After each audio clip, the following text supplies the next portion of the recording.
First song this morning is from our hymnal, 128, Take My Life and Let It Be.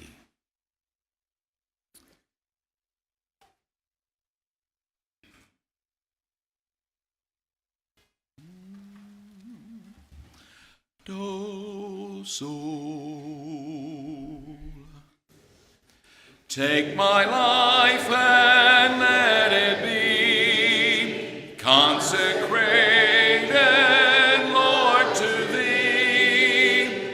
Take my hands and let them move at the impulse of Thy love. Take my will and make it Thine. It shall be no longer mine. Take my heart, it is Thine own.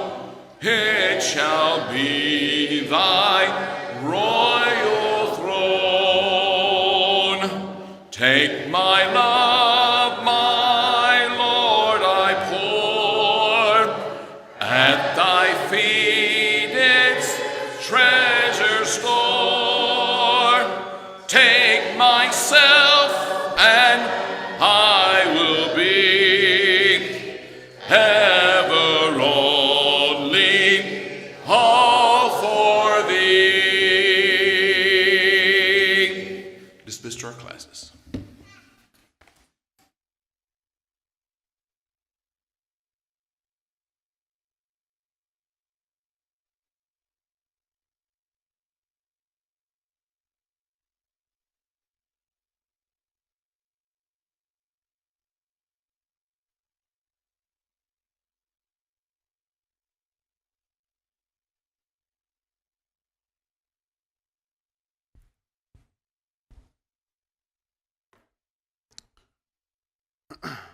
Well, good morning, everyone. So good to be with you all this morning. If you would, go ahead and turn back over to Matthew chapter 5.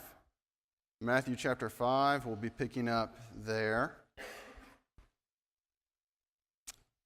course, we've been going through the Sermon on the Mount in our Sunday morning Bible class. And, of course, I think I could have had the option to continue and move through the Sermon on the Mount more. I wanted to not really touch that, kind of leave that to Bruce. But we are going to start with looking at a theme that we see in Matthew chapter 5 and in verse 17, which is kind of where we left off last class. So last class in Matthew chapter 5, verse 17, we read, "Do not think that I came to abolish the law or the prophets. I did not come to abolish, but to fulfill." And so we're going to kind of pause from our classes on the Sermon on the Mount and take a moment to focus our attention on the Old Law this morning and kind of what its purpose is, especially in relation to a New Testament Christian. You know, what's the point of the Old Law for the New Testament Christian?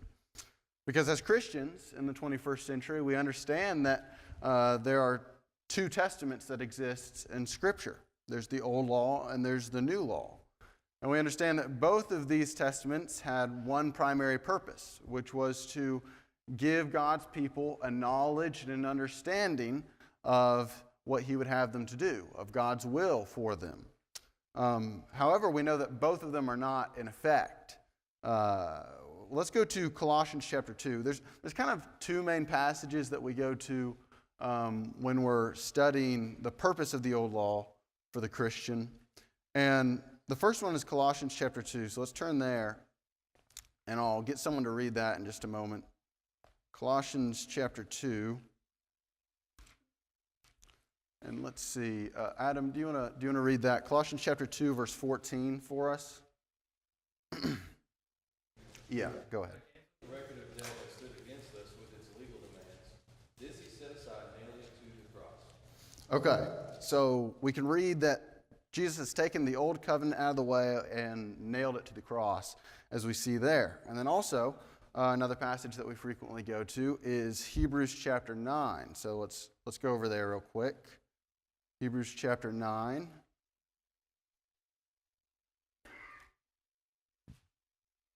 Hebrews chapter 9 and verse 16. And Mr. Mike, would you mind reading Hebrews chapter 9, verses 16 and 17 for me? Where there is a testament, there must also be a necessity in the death of the testator. For a testament is in force after men are dead, since it has no power at all while the testator lives. Okay, so this passage really emphasizes the nature of the testaments. You know, they cannot be validated until the one who has made it has died. So, of course, the end of the old law and the beginning of the new law for God's people began when Jesus was sacrificed and died on the cross. And, you know, really the new law began, of course, on the day of Pentecost, and it was preached, of course. So there's almost like a small section of transition there, of course, because we're required to hear the law before we can obey it. But with those considerations in mind, this often brings a considerable amount of confusion among denominations, of people among the Church of Christ. You know, if the New Testament is in effect, then what's the point of the Old Law? Removing the Old Law from the English Bible would take a lot more than just a few minor edits here and there. You know, the Old Law is about 75% of the entire Bible that we have with us. You see on the screen there, we have a picture of one of those small Bibles that I'm sure you've seen that just contains the New Testament and Psalms, or maybe the New Testament, Psalms, and Proverbs. And these Bibles are kind of amusing to me because it's like, this is just the bare minimum that you need as a Christian.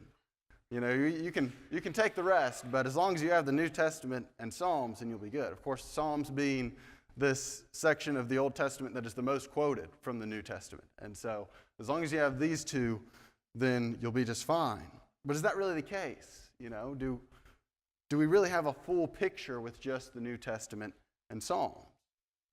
Or is that kind of taken away from what God intended us to have? You know, if the Old Testament has become completely obsolete, then what's the point of it being there in our Bibles? Why has it been preserved for us? So we're gonna start looking at that in just a moment. So I'm going to bring this question up for us.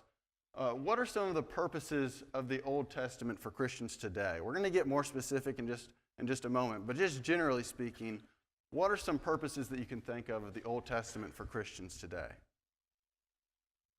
New Testament. Yeah, okay.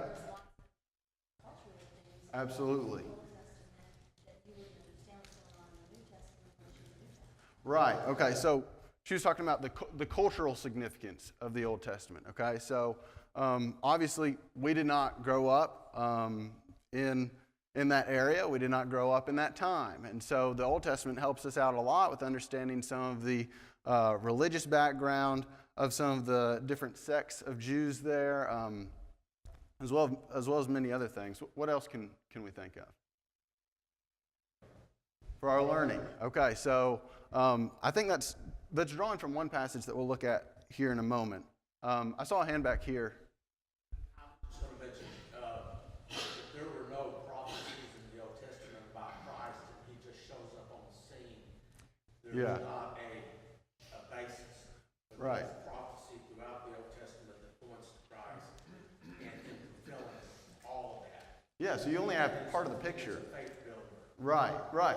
And if you just see Christ showing up to the scene, like if we had one of those New Testament and Psalms books, or Bibles rather, then is all we get is something that doesn't seem nearly as significant. If we don't have all these prophecies leading up to Christ's life and all these things that he's going to fulfill, then all these things that Christ doesn't seem nearly as significant. We can't see that significance. What else? Yeah, Toby. I think it gives us a greater understanding of God's attributes and how Yeah. he deals with his people and the love that he has for his people. Yes.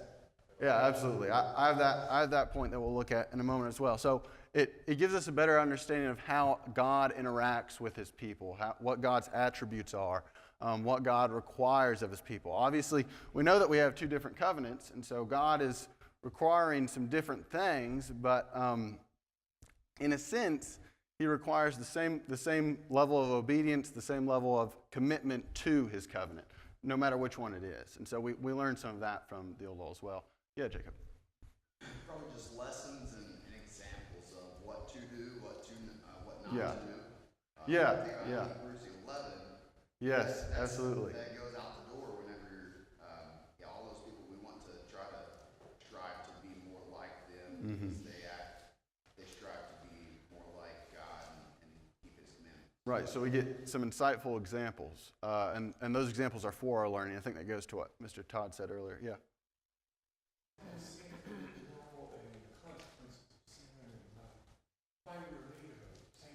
Right, so we see one side of it through the law. We see the nature of God's attributes, but we also see the origins of sin, and that can give us a better appreciation for God's plan for us there. And it also gives us a better understanding of how sin works, and we can, it's worked the same way since the old law to even today. So, I mean, we can still understand better how sin works. We can learn better how to combat sin.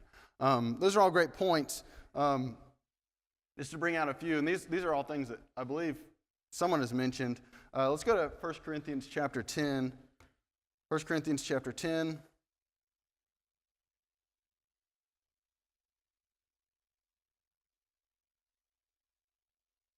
And we'll look in verse 7 of 1 Corinthians chapter 10.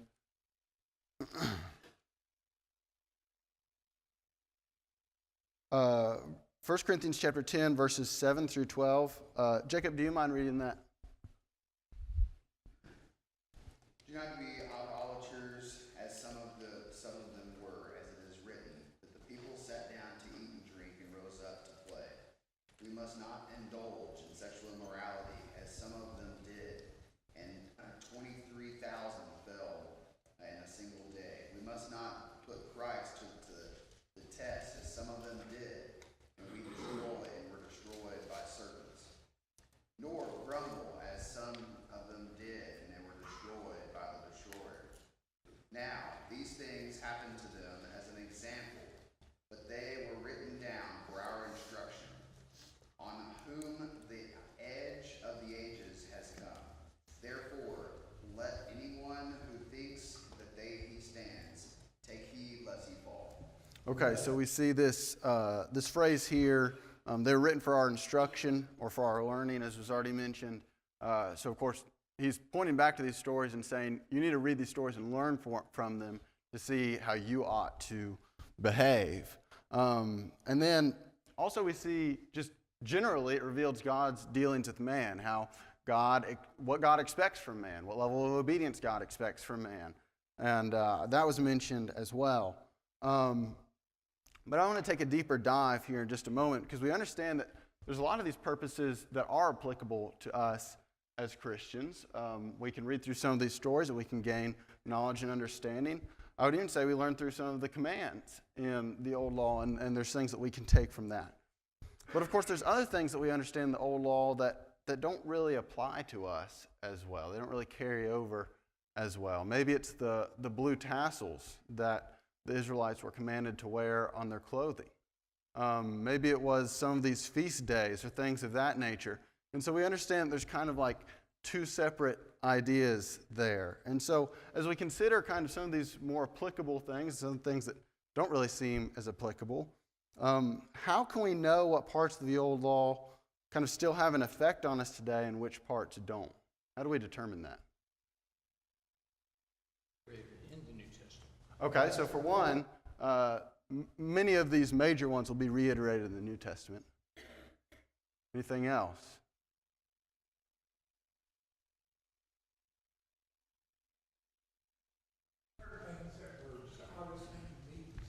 Yeah. Sure, yeah. So maybe a cultural thing, maybe a covenant-specific thing there. Yeah, absolutely, and we'll get to that in just a second. We'll look at some that were kind of specific to that day and time, and you'll be able to pick up on that with the context. Does anyone else have any other ideas here? Okay, let's get into this a little bit further. So in the Old Testament, we can find some things that seem to be more like cultural or covenant-specific commands, things that are specific just to that covenant. And we can also find things that are universal truths. And what I mean by that is they're things that are stated in the Old Testament, but we know that they're still true today. Things like you shall not murder, right? You shouldn't murder then, you shouldn't murder now, right? Thou shalt not commit adultery. That's something that was true then, something that's true now. Just going along that line of thinking, as far as the purposes of the Old Testament go for us, what are some other universal truths that we find in the Old Law? And this could be another command that still stands today, and it was given then. Maybe it could be, maybe not even a command, but some instruction, some part of a story that still should apply to us in some way. Can you think of anything like that? Any universal truth from the Old Law that still has an effect on us today? Malachi, our hearts, he wanted somebody to just close the tabernacle doors. Yeah. We're wasting his time and their time. And that applies, I think, to Right. us today to be holy and to our worship to be in spirit and in truth, and not just rote action. Yeah, so that's more, and that's really what I was trying to say with that question. I didn't phrase it very well, but a concept that you see in the Old Law that he will reiterate, or we know that is still valid in the New Law, is this idea of God wanting your heart. And he says that several times. He says that several times in different places in the Old Law, that God wants our heart and things of that nature. Yeah, Adam. Discusses you shall love the Lord your God with all your heart, with all your soul and mind. He's reiterating what was already stated to them. Yeah. Carrying those principles. Right. Yeah, absolutely. Right, yeah. You got to start with those. If you don't love God, if you don't love your neighbor, then you can't have any of these other things. Yeah. Yes, Taryn. Old Testament, find, honor your father and mother. New Testament, children, obey your parents. Read the culture, Yeah. you would qualify it. Family structure, obey your parents. Right. Yes. Okay. So Taryn was bringing out another thing that hasn't changed between the Testaments. It's a universal truth that we find in the Old Law. Is stressed several times. Is the idea that you are to obey your parents, and that's something that we see reiterated in the New Testament. Right. So once again, universal truth. It stretches across time. You're supposed to obey your parents whether you're under the Old Law or the New Law. Yeah, Mr. Stephen. This is details matter to God. Yes, absolutely. We're kind of living in this thing. So long as you worship God, you can kind of do what you want. As long as you recognize Yeah. Him, that's all we've got to do. And that's never been the case. Yes, and I'll really get a lot deeper into that in the sermon for this evening. So, I don't want you to preach too much on that. But yeah, that's another great point. Another concept that we see that we can understand about God's attributes is that He really cares about wholehearted obedience, and He doesn't put up with variations of that obedience. He wants strict obedience to His laws. Anything else that you can think of? Any other concepts maybe from the Old Law that translate over to the His people. Yeah. Separate apart from what Israel in the Old Testament was with the nations around them versus Yeah. us being different from the world. And we'll read some more passages in a moment that'll go along with that. Anything else? Yeah, that's very true. Mm-hmm. Absolutely. Oftentimes we see people kind of put God in two different boxes when it comes to the Old Law and to the New Law, saying that this God was not merciful while this God is. But we really do see mercy and loving kindness in the Old Law, and they'll bring us over to the New Law as well. Okay, so as we consider some of these other ideas, let's see. So let's consider a few more things that are universal truths or universal concepts. Come with me to Genesis chapter 3. Genesis chapter 3.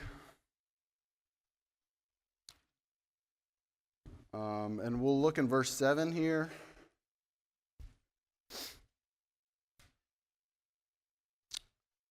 There it says, "Then the eyes of both of them were opened, and they knew that they were naked. And they sewed fig leaves together and made themselves loin coverings." Okay, so universal truth here. It doesn't matter if it's Adam and Eve in the garden. It doesn't matter if it's anyone in the Old Law or under the New Law in the garden. If they're naked, then they're naked, right? So that's not a concept that changes between the testaments, right? And so that's nakedness and shame is something that we see, especially brought out in the Old Testament. We see that a lot more than in the New Testament. While the New Testament focuses on it, we see that concept brought out a lot more in God's law for his people then. We see that in Exodus 28. Turn with me there. Exodus 28.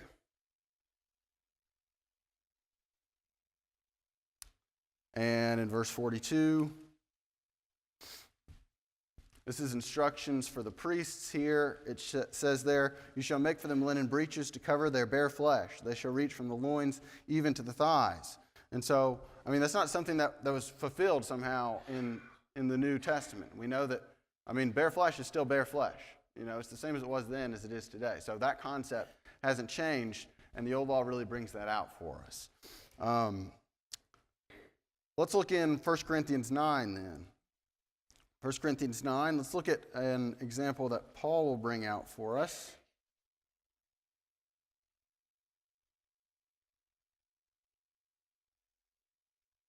First Corinthians 9, and in verse 9.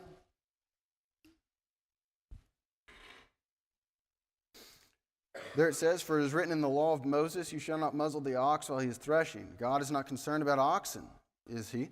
Or is he speaking altogether for our sake? Yes, for our sake it was written, because the plowman ought to plow in hope, and the thresher to thresh in hope of sharing the crops. If we sowed spiritual things in you, is it too much we reap material things from you? If others share the right over you, do we not more? Nevertheless, we do not use this right, but we endure all things, that we will cause no hindrance to the gospel of Christ. So Paul is pulling out a concept from the old law and bringing it over to us today. How does that apply to today? The worker is worthy of his wages. Okay, let's go to Leviticus then. Leviticus chapter 19. We're going to have a little change of pace here a little bit. So we see Paul use an Old Testament law to bring out a concept that can still be applicable to us as New Testament Christians. I want to look in Leviticus chapter 19, verses 26 through 28. Remember, I've talked about there are some things that are universal truths. There are some things that are culturally specific or covenant specific to just the people under the old law. And we're going to look at one of those examples now. Leviticus chapter 19 and in verse 26 beginning. Let's see. Will, do you want to read that? Leviticus 19 verses 26 through 28. Not eat anything with the blood, nor practice divination or soothsaying. You shall not round off the side growth of your heads, nor harm the edges of your beard. You shall not make any cuts in your body for the dead, nor make any tattoo marks on yourselves. I am the Lord. Okay, so obviously as New Testament Christians, some of these rules and regulations here might seem a little strange to us, right? Don't harm the edges of your beard. Don't get tattoos. And, looking at this, we understand that there's some things that are applicable to us still as New Testament Christians from the old law. There's some concepts that we can still apply to us. But just this rule here about not trimming the side of your beard, not getting a tattoo, is that still applicable to us as New Testament Christians? No, it's not, right? Of course, it's not, but I want to dig a little bit deeper. When God gave this command to his people, what is he trying to get at? Does anyone understand the context of this command here? What was his purpose behind telling his people not to trim the sides of their beards or get tattoos?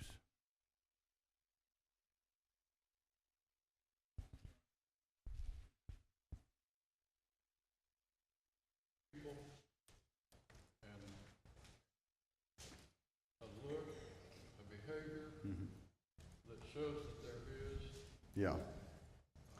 So they're going to be set apart. They're going to be different. And so they can't be involved in that. And that's really because pagan rituals would be involved. There would be certain ways that they would shave their beard. There would be certain tattoos that they would get that would show that they are serving some other idol, serving some other god, right? And so to the point that we've just heard here, we want to be set apart. We want to be different. So I don't want you to shave your beard. I don't want you to get that tattoo that will cause other people to see you and think that you're like the nations around you. No, I want you to look like you're set apart. I want you to look like you're my nation.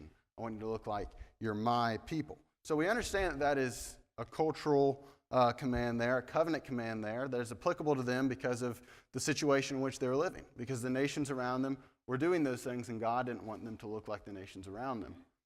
But do you think there's a concept there that we can get and apply to ourselves today? Beginning of the chapter, it talks Yeah. about, beginning verse 2, speak to all the congregation of the people of Israel and say to them, you shall be holy, for I, the Lord your God, am holy. And I think that's how we do it, and that's God instructing us on ways that we are to be holy and how we stand out from the rest of the world. Absolutely. I think that's great going back to the context there. So you see at the beginning of this chapter, before he gives these specific cultural commands, he gives the general principle that he's looking for his people. I want you to be holy. I want you to be set apart. Do you think there's ways today that we can dress a certain way, that we can behave in a certain way that people maybe wouldn't think immediately that we're a Christian?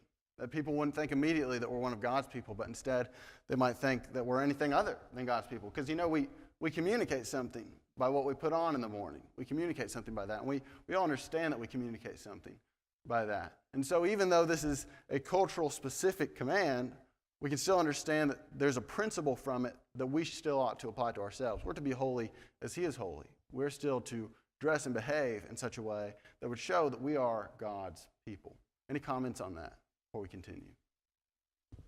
Yeah, our speech. So that when it's fulfilled, it goes beyond just the trimming of the beard or tattoos. It's our speech. It's how we present ourselves. It's how we act. Absolutely. Anything else? Do what? Dress. Yes, absolutely. So dress is involved with that. Yeah. 1 Corinthians 3, verse 16 and 17, it says, do you not know that you are the temple of God and that the Spirit of God dwells in you? If anyone defiles the temple of God, God will destroy you. For the temple of God is holy. Which temple are you? Right. Yeah, and that's really going to come to the heart of this concept that we're looking at here, which is that the temple from the Old Testament, this physical temple that they would go to worship God, has been fulfilled in a much greater way under this new law. We are to be that temple. We are to be holy. We are to be set apart. And because of that, it requires us to not act like these nations around us, to not act like the world around us. Yeah? I think just like in this passage here, it's a recognition of the pagan practices. Yeah. And today you have a recognition of worldly things. Right. And intentionally choose to set apart from those things, not just fall into it coincidentally because it's easier, things like that. You have to recognize what sets you apart. Right. And that can be recognized, right? We can know what it is that causes us to be set apart, and we can know what it is that causes us to fit in more with the rest of the world around us. And so, obviously, we know that trimming of the beard, that's a cultural thing, because we know that in our culture today, that's not something that causes someone to seem less godly or less like a Christian. Now, tattoos, consider that maybe. Like, I'm not going to make an argument that you can't have tattoos, but I will say the concept is there. Maybe don't get a neck tattoo. Maybe don't get a skull on your face, because you might not look godly. You might not look set apart. You'll look more like the world. So you see how I'm not saying that there's an argument to be made there, but I am saying that, this concept still applies to us in a way. Okay, let's see. Let's go to, let's go ahead and move on to this next section here with the time that we have remaining. Yeah, so the New Testament assumes the reader is a student of the Old Testament. We'll get to that in just a second.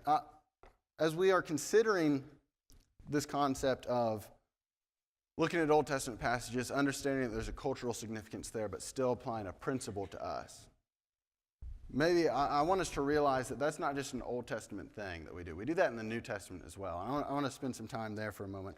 Come with me to 1 Corinthians 16. 1 Corinthians 16. So if you're skeptical about me taking passages from the Old Testament, not applying their cultural significance, but seeing a principle there that we can apply to us. I want you to notice 1 Corinthians chapter 16 and see that, we really interpret the New Testament the same way. And this is a command that's given, at least 5 times in the New Testament. So this is not a rare command by any means. But 1 Corinthians chapter 16 and verse 20, it says, all the brethren greet one another with a holy kiss. Okay, so we have the Apostle Paul commanding the brethren to greet one another with a holy kiss. Should we greet one another with a holy kiss? Yes. Okay. So we should. I noticed when I came through these doors, I've yet to receive a kiss from someone. Look out. Yes. I won't get too close to you, Taryn. Yeah, what's up? Okay. All right. So you said yes in a way. Can you explain that a little bit? You can't explain it. All right. Well, hopefully we can help each other out here, and we'll get to explaining it. All right. Okay. Maybe there's options for how you do it. Yeah. Okay. Why is there options though? Why don't we have to greet one another with a kiss? Do what? Okay, it's a cultural thing. Once again, so I mentioned that we can do that with Old Testament laws, but we really do the same thing with what we find in the New Testament as well. We read something like this, greet one another with a holy kiss, and we understand that that's a cultural thing. Why don't we greet one another with a holy kiss today? Because it would be inappropriate, right? Under the culture that we live in today, it's not going to be holy, all right? It's only for a certain purpose. Yeah. I think there are cultures today that it would be. Yes, absolutely. Yeah, I've known preachers who've gone on trips to different parts of the world, and they still practice the holy kiss.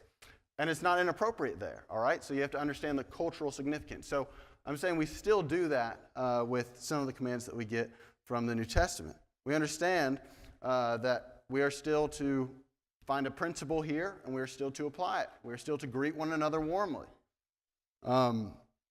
So let's go to Mark chapter 10 then. Mark chapter 10. This example won't be as awkward, I promise. Mark chapter 10, verse 21.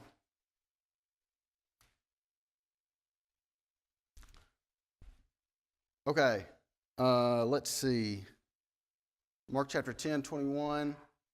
And we'll read verses 21 and 22. There it says, looking to him, this is the story of the rich young ruler, by the way. Looking to him, Jesus felt a love for him and said to him, one thing you lack, go and sell all you possess and give to the poor, and you have a treasure in heaven. And come, follow me. But at these words he was saddened, and he went away grieving, for he owned much property. Okay, so we have a command in the New Testament here to sell all you have and give to the poor. Do we have to sell all we have and give to the poor? Maybe? No? Okay. Why not?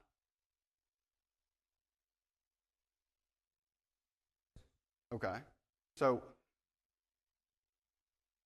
has given us to provide what he needs for the people out there. yeah, Just giving something, it can be done in a lot of different ways. absolutely, yeah. Did you have a hand? Whatever it is in your life that keeps you from God, keeps you from serving God, needs to be taken care of. It's parallel to the scripture. It's like, I offend thee, place. Yeah. If it came to that, maybe you'd have to do it. I don't know. I- You'd have to give up your computer. I think that's really the heart of this. And, obviously we understand that this command is given to a specific person for a specific purpose. I chose Mark because Mark's gospel does a really good way of telling the story, because it says when Jesus looked at him, he loved him. And so we know that Jesus sees what it is that's going to take this man, that's going to be required of this man to follow him, right? And so he tells him that one thing. And we understand that there's a context to that in which it doesn't apply to us, but we understand there's a principle that does, which is God comes first. There's nothing that can come between us and God. He takes the ultimate priority. Any other comments on that? Sad and grieved Yeah. is because he had great intentions. Yeah. That was the reason. For any other Yeah. He had great, he was a rich man, he did not want to give them up. He was not willing to put that behind God. Yeah. The other side of it is the unwillingness to give to your neighbor is immediately greedy, which is also a violation of Right. law as well. Yeah. So there's another principle that you can. The other side of it. Yeah. So it's a principle that transcends both. Right. Absolutely. Yeah. Because we see laws concerning greed in the old law as well. So I mean, yeah, that's a universal truth there. Okay. So we've kind of seen, in the old law, there's commands, there's ideas that we find there where it might be a cultural significance thing, but there's also a principle that we can draw out and still apply to ourselves. And we've seen that we still kind of do that with certain parts of the New Testament. We just might not notice it as much. So let's get into this second section here, which is, as the screen says there, the New Testament assumes the reader is a student of the Old Testament. And that's what we're going to spend the rest of our time on this morning. The New Testament assumes you are a student of the Old Testament. What do I mean by that? Let's go to 2 Timothy chapter 3. 2 Timothy chapter 3. I want to point out something that we might not always think of when we go to this passage. 2 Timothy chapter 3. And I want to look in verse 14. 2 Timothy chapter 3, verse 14, beginning. There it says, "You, however, continue in the things you have learned and become convinced of, knowing from whom you have learned them, that from childhood you have known the sacred writings which are able to give you the wisdom that leads to salvation through faith which is in Christ Jesus. All Scripture is inspired by God and is profitable for teaching, for reproof, for correction, for training in righteousness, so that the man of God may be adequate, equipped for every good work." Oftentimes we come to this passage, and the application that we draw from it is that all Scripture that we hold in our hands here is inspired by God. And that's absolutely true. And I think that is part of the application that Paul is getting here for us. I think it is really the main application that he's getting for us here. But I want us to go back, think about when Timothy is reading this letter from Paul. What Scriptures is Paul referencing here when he tells Timothy this? The Old Testament primarily. I would say almost entirely for the most part. Obviously, we understand that, 2 Timothy here that we're reading was written around 65 or 66 AD, so it was one of the later writings, and so certainly some of these other letters could have been in circulation. But he says there the sacred writings, it says there that from childhood you've known the sacred writings. Well, from childhood, that can only be one thing. It can only be the Old Testament. And so Paul is encouraging Timothy, if you want to be an effective minister for the church that you're working at, then you need to be familiar with these writings that you've learned from childhood. And so I think sometimes we don't put all of that together there. So this would have been sent to Timothy around a time that maybe some of these New Testament writings would have been out, but they wouldn't have been vastly available to everyone at this point. And so we see here that there is a significance to the Christian still being familiar with the Old Testament. I like to think about it this way. When we consider the importance of the Christian understanding the Old Law and the Old Testament, it's like coming into a movie when it only has about 10 or 20 minutes left. You'll come in, and they'll be making these references that really had a lot of significance if you had been watching the movie when it started. But now when you get to the movie at this point, you're the annoying person that's sitting there that keeps asking, well, what does this mean? What's this about? I don't understand this. And that's exactly what we have today with so many Christians who only focus on the New Testament. They get there and they see all these references that are very significant when you look in light of the Old Law, but now they're just asking, well, what does this mean? What's significant about this? This is such a strange phrase, when in fact it's been mentioned numerous times in the Old Testament. And so when they don't know, then they start conjuring up these strange ideas because they haven't read the Old Testament, or at least they're not very familiar with it. And so that's why New Testament Christians still need to be very familiar. They still need to be students of the Old Law and the Old Testament. It expects you to be familiar not just with the Old Testament generally, but it expects you to be familiar with the stories of the Old Testament. Come with me to Jude. Jude chapter 10. Sorry, not Jude chapter 10, Jude verse 10. Jude verse 10. And we'll look for a moment here. Actually, let's just look in verse 11. It says, "Woe to them, for they have gone the way of Cain, and for pay they have rushed headlong into the error of Balaam, and have perished in the rebellion of Korah." You know what doesn't happen when Jude talks about these three men? He doesn't then stop his train of thought and say, well, let me tell you about Balaam.